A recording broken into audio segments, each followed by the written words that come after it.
Adrian Smith and Ritchie Kotzen show class. Megadeth finally make history, and the Grammy Awards Ozzy Osbourne tribute is being overshadowed. Metal is life and well, so let's see what keeps it going today. Here you go.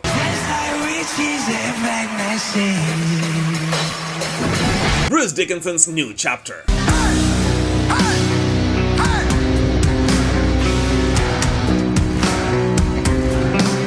It's official! Iron Maiden's one and only Bruce Dickinson is wrapping up the work on his upcoming new solo album, the successor of the Mandrake project, released just a couple of years ago.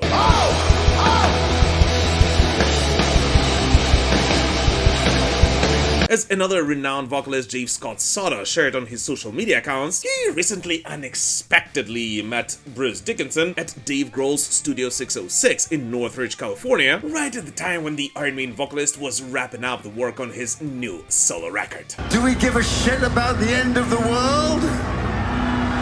No! And yes, Soto was actually able to listen to some of the new songs, and according to him, this will actually be the strongest album Bruce Dickinson has ever put out outside of Iron Maiden.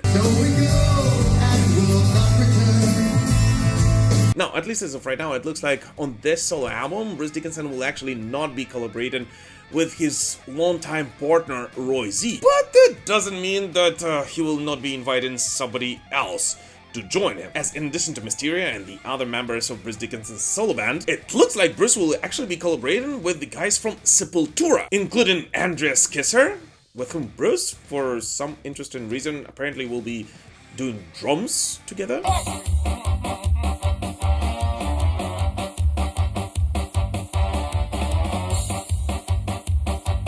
And Sepultura vocalist Derek Green, all of whom, of course, already thanked Bruce for this amazing opportunity to work together with a legend. So yeah, it looks like this upcoming solo album by Bruce Dickinson is going to be yet another rather interesting journey on which Bruce Dickinson once again will try to surprise all of his loyal fans.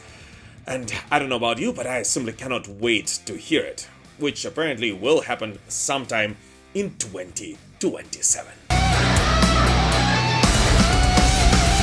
Here guys, I just wanted to point out that the entourage in this video is slightly different from our regular ones, and all because I'm actually on the road once again. But nevertheless, I still wanted to point out that only around 30% of the people who watch my videos are actually subscribed to this channel. So if you're not one of those, and especially if this is not the first video you're watching here, I would really appreciate it if you would consider subscribing right now. Let's continue building this amazing heavy metal community together. Adrian Smith and Ritchie Kotzen show class.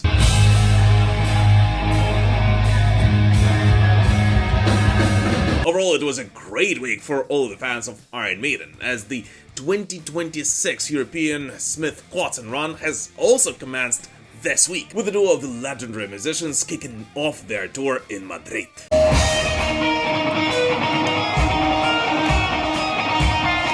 The show's setlist leaned heavily on material from their latest album, Black Light, White Noise, confirming that this project is very much alive and evolving, and not just a side hobby between bigger bands. Although the fans of both guitarists' major acts actually were treated to a pleasant surprise, as the band kicked off their encore with You Can Save Me, a Ritchie Kotzen song, and closed the set with the legendary Wasted Years.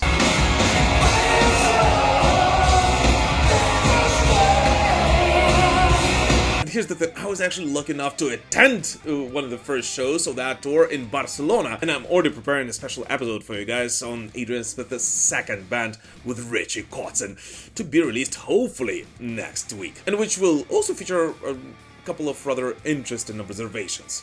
So definitely do not miss it.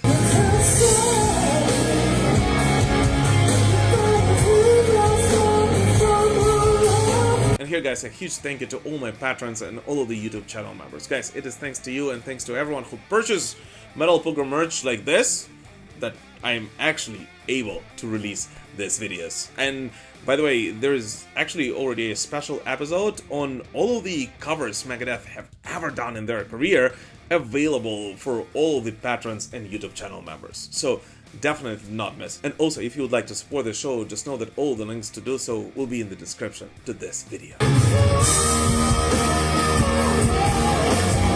Skid Row's new vocalist. Skid Row finally made a statement about their new vocalist, and it seems like all the talks of the reunion with Sebastian Bach might actually come to an end now. Or not. Yes, Chief. No, Chief. Maybe, Chief. What is it? In their new press release, Skid Row announced the partnership with the world's leading online musical instruments and equipment retailer Sweetwater to launch a worldwide search for their new frontman. And singers from all corners of the world are now invited for the audition via Sweetwater website. And as Skid Row explained, this is not a joke. They're actually legitimately trying to find a new vocalist through the old school auditions, and are truly hoping to find a proper voice, presence, and authenticity to carry Skid Row forward. Which, in my opinion, is very ironic, given I literally just this week released a new episode about why Sebastian Bach actually left Skid Row, and pleaded the case for him returning to the band. Which, if you think about it, may actually happen, because the statement does not say that Sebastian is not actually allowed to audition. And I doubt that anyone will be able to sing those songs better than that guy.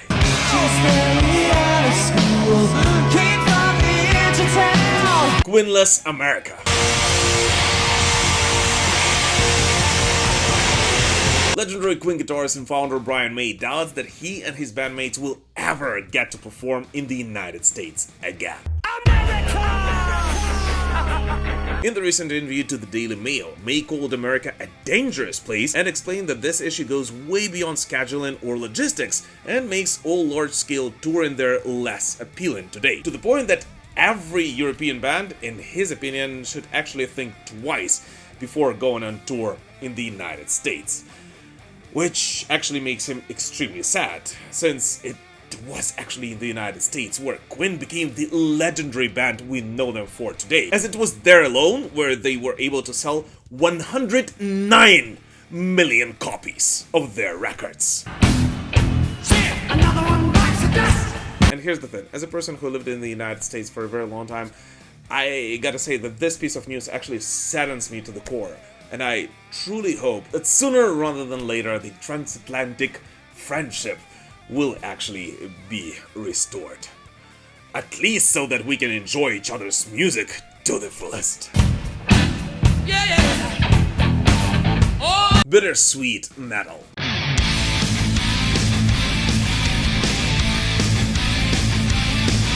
Iconic new wave of British heavy metal veterans More announced their third and the first in almost 45 years record, titled Destructor, which is to be released on March 6th this year.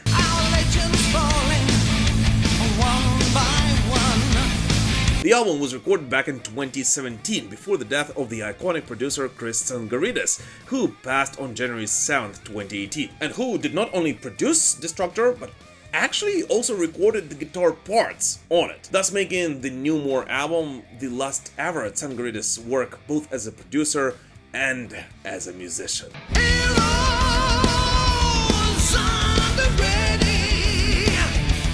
Alongside the announcement, More also re-released the track Requiem as the first single from the upcoming album, which was actually first released back in 2018 after Chris Tsangarides' death. Yet only now More decided to release the album as a whole, giving us a chance to remember and honor one of the most legendary producers in the world of heavy metal, who, by the way, gave us a beautiful gift of Painkiller and gazillion other incredible metal records.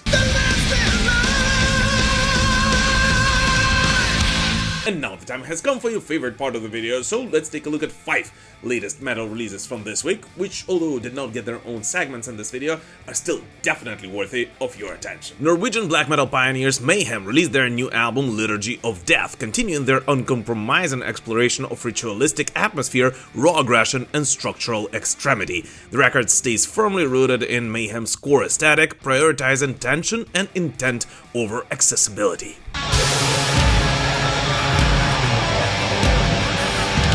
Austrian symphonic metal band Visions of Atlantis unveiled Armada, an orchestral voyage, an orchestral interpretation of their Armada material, fully reworked for symphonic arrangements. The release highlights the cinematic and narrative side of the band's songwriting.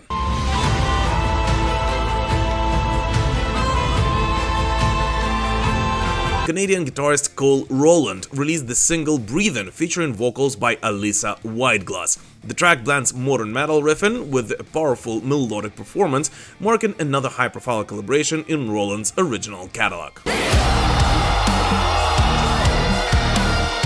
German gothic metal band Lord of the Lost joined forces with medieval metal veterans Saltatio Mortis on the new single I Am a Diamond, blending gothic darkness with folk-driven heaviness and themes of resilience and identity. British metal outfit Sylosis released their single Lacerations, delivering a sharp and aggressive track that reinforces the band's modern thrash and groove-oriented direction. Motley Crue drama continues. The legal battle between Motley Crue and their longtime guitarist Mick Mars seems to actually not be over yet, even after the final arbitration that actually rejected all of Mick's claims. And I'm still not over it. I'm just not over it. In the recent interview with the Rolling Stone magazine, Mick Mars' attorney Ed McPherson did not hold back about the outcome. And according to McPherson, Motley Crue was never fair to Mick, as even after he said that he can no longer tour together with the band because of the health issues, yet still can be a part of the band and contribute to their new material, the band simply decided to kick him out and not pay him anymore. Which, according to McPherson, is absolutely unfair, and they will actually figure if they are going to challenge the arbitration that their attorney called absolutely ridiculous. And the only reason why they would not want to challenge it is apparently because Mick is completely over Motley Crue at this point. So yeah, it looks like the whole Motley Crue Mick Mars drama is not over yet, although to be honest with you, I really wish it would be. I'm just not over it. The new blood in heavy metal.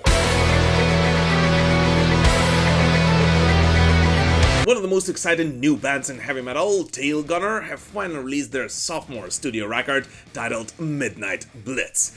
And given the fact that I always talk about this band whenever I can, in this week's Metal Chat, let's welcome nobody else but the boys from Tailgunner. And you started talking about the influence of one particular man, the legend in the world of heavy metal, and that one, of course, being KK Downing. So how was it working with KK? How much input did KK actually had on this record? I think the important thing for everyone to know is that KK didn't write any of this record. But he did the classic job of producer of making us think twice, 3 times, 5 times about every single moment on the record. And the thing that we really learned from him was that, no detail was too small to be considered. And he has this incredible talent of really getting the most out of every single idea. And, things that you consider a small part of a song, he can really turn on its head and make it something really special. So we learned a lot from him, and the great thing is that it doesn't just apply to this new album. It's things that we'll take forward with us for the rest of our careers, and how lucky we are as a new heavy metal band to have been able to learn from, like you say, one of the guys that really created this style of music. This is incredible, and especially given the fact that, correct me if I'm wrong, but I think this is one of the first, if not the first, when KK took actually a job of a producer for an outside band. He did co-produce a couple of Judas Priest albums, but I don't think that he ever produced an outside band, and especially a newcomer band. So congrats on this. This might be something very special about you guys, that someone like Kenneth Downing went out of his way and debuted as a producer, on this record. I think, that was the thing for us, is we knew the history that he had with co-producing those classic Priest records alongside, Halford Tipton and Tom Allen. But we spoke a lot about how we would never work with someone just because of their name. They had to have, the experience and to be the right person. And Judas Priest are so, influential to us that we knew that he was the right guy to work with. And he proved it, in the job that he did. The full interview with the boys about pushing heavy metal forward, working with KK Downing and touring with some legendary heavy metal bands, despite being a young band themselves, will be available on MP2 in just a couple of days, so definitely do not miss it. And for now, if you are a fan of classic heavy metal with a modern twist, definitely check out their brand new studio album. Believe me, you won't be disappointed.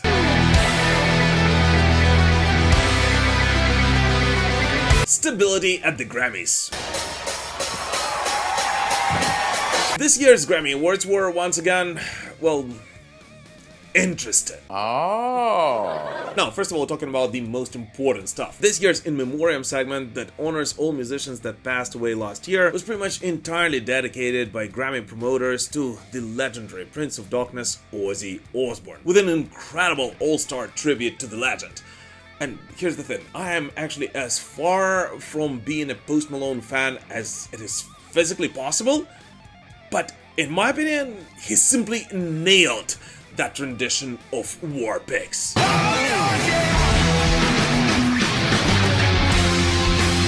But yet, at the same time, while the Ozzy Osbourne tribute was actually rather touchy and a very appropriate one, the Grammys decided to completely ignore Brent Hinds, the legendary Mastodon guitarist who was killed in a road accident last year and was actually mentioned in the In Memoriam section on the Grammy website, but was not even included in the list of the fallen heroes during the ceremony itself. And of course, this did not go unnoticed, with gazillion people from the industry voicing their protest against the whole fact that Brent Hinds was completely ignored in that ceremony.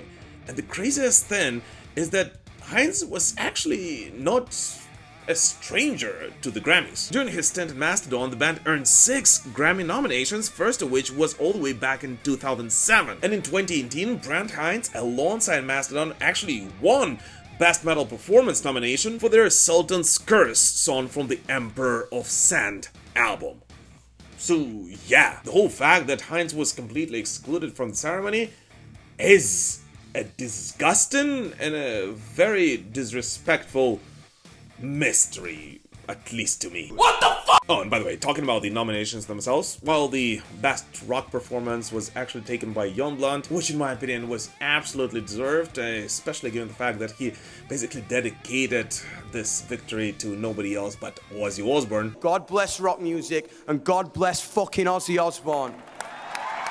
The Best Metal Performance actually went to, well, Turnstile, which once again is in my opinion rather strange at the very least, as although don't get me wrong, Turnstile are amazing musicians and they are actually one of the most exciting new rock bands, but calling their song Birds a metal song, well, at the very least sounds strange to me, and especially when you have somebody like this among the nominees for the same nomination. So yeah, the Grammys this year are, well, once again the same Grammys as they are pretty much every year. Metal goes political. Sharon! And while Ozzy Osbourne is being honored at the Grammy Awards, his wife Sharon Osbourne actually seriously considers entering the world of politics. In her interview with Billboard on the red carpet during the 2026 Grammy Awards, Sharon said that she's seriously thinking about running for the mayor of Birmingham. And although she had no time to share the details of this plan because of the fast-paced nature of the red carpet interviews, in her Instagram post after that, she actually said that that plan is dead serious. Which is rather interesting, because that's definitely not something I actually had on my bingo card for this year. I'm a little bit country. I'm a little bit rock and roll. Megadeth make history. For the first time in their over 40-year-long career, Megadeth have landed a #1 album in the United States, and they did it for their final studio release. According to Billboard, Megadeth debuted at the top of the chart with 73 equivalent album units. And the craziest thing is that that number was driven almost entirely by actual album sales, which is an extreme rarity in today's world. And in addition to that, the album also hit #1 in Australia and Austria, with top 5 placements across Europe and beyond. So from the bottom of our hearts, congrats to Dave Mustaine and the company for this gift to themselves and to all of their diehard fans towards the end of their career. But anyways, what new music did you listen to this week? Please let us know in the comments. As always, thank you so much for watching this video, guys. Please don't forget to like it, comment under it, spread the word about the channel, and of course subscribe to this channel, and of course join our communities on Instagram, X, Threads, Discord, what else? Facebook, and anywhere you can post content these days. Thank you guys so much for watching, and we'll prevail. Slava Ukraini!